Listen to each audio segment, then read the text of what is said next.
Costume is a huge part of building up a film's world and its characters. It's especially important in films with a historical setting, and it's easy to take for granted that some of the things we might wear when the film is being made didn't exist in the time the film is set. With this in mind, we're taking a look at 10 costume mistakes that you may have missed in popular films. Captain America, the First Avenger. The first of the 3 Captain America movies, The First Avenger, details Steve Rogers' backstory, from a sickly New Yorker to the super soldier we all know and love. The movie is set during World War II. In the film, Jim Morrison is a soldier who was captured by Hydra and then freed by Captain America. He joins him in fighting Red Skull's forces, and under his hat he can be seen wearing a headset. We know we're talking about a series with superheroes and super science here, but that sort of headset wasn't invented until year 2000, just a few years out.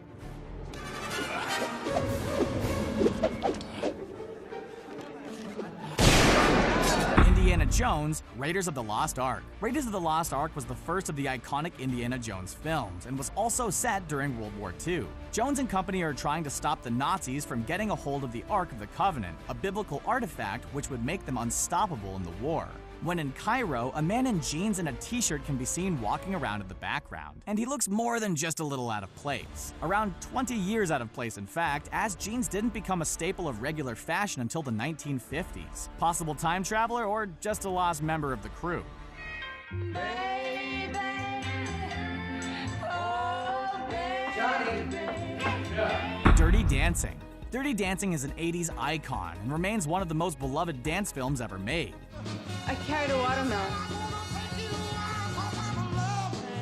Set in the summer of 1963, the film is about Baby, a young woman who falls for her holiday resort's dance instructor, Patrick Swayze, Johnny, as she becomes his dance partner. Baby has some iconic outfits, and a few times she wears jean shorts. The problem is that these didn't come into fashion until much later in the decade, and they didn't really become fashionable to wear until the 1980s, like the time the film was made.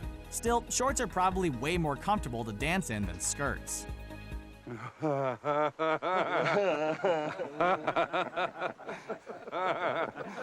Braveheart. Braveheart was kind of polarizing due to its retconning of Scottish history. Set in the late 1200s, it follows William Wallace, a Scottish warrior who led the Scots against the English in the First War of Scottish Independence. Wallace is depicted as wearing 2 very famous aspects of Scottish costume, woad and the kilt, yet these came from 2 different time periods and would never have been worn together. Woad is the name given to the blue paint worn by the ancient Scots, known as the peats. By the 13th century, the practice had gone away. The kilt, on the other hand, wasn't worn until the 16th century. Talk about stereotyping.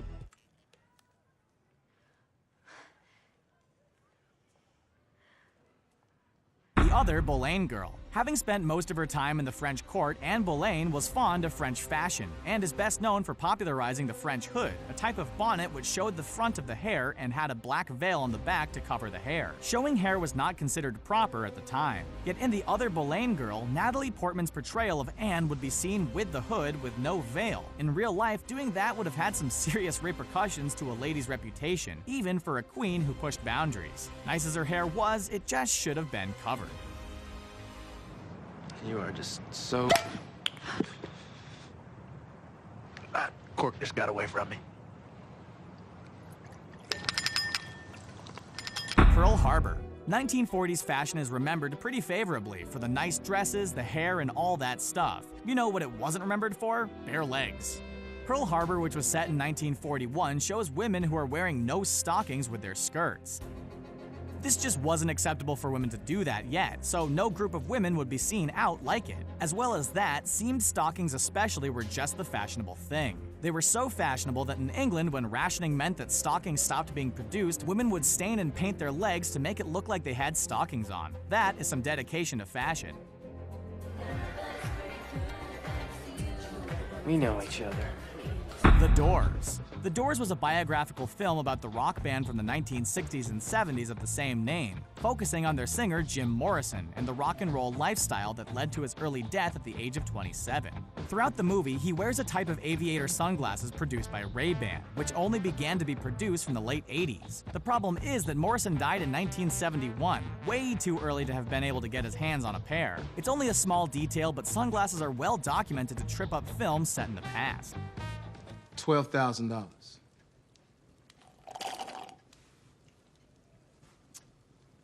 Gentlemen, you have my curiosity. Django Unchained. In another case of sunglasses being a pain, Django Unchained finds itself getting caught out. Set in the late 1850s, the film deals with issues of slavery and focuses on Django, a recently freed slave who becomes a bounty hunter and journeys across the Old West searching for his wife. Django is frequently seen wearing sunglasses. They are the ideal accessory for the sun and the dust of the Old West. Unfortunately, he's rocking those glasses a little prematurely as they were not invented until 1929. We guess we shouldn't be ruling out the possibility that Django invented them on the lowdown. You are without doubt the worst pirate I've ever heard of.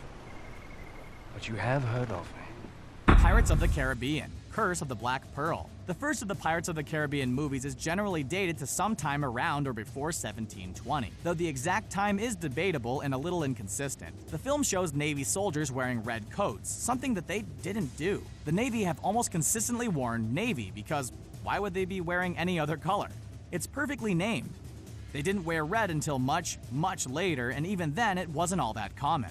That being said, it was a swashbuckling pirate film, and we were a little too busy looking at Captain Jack to even notice these guys.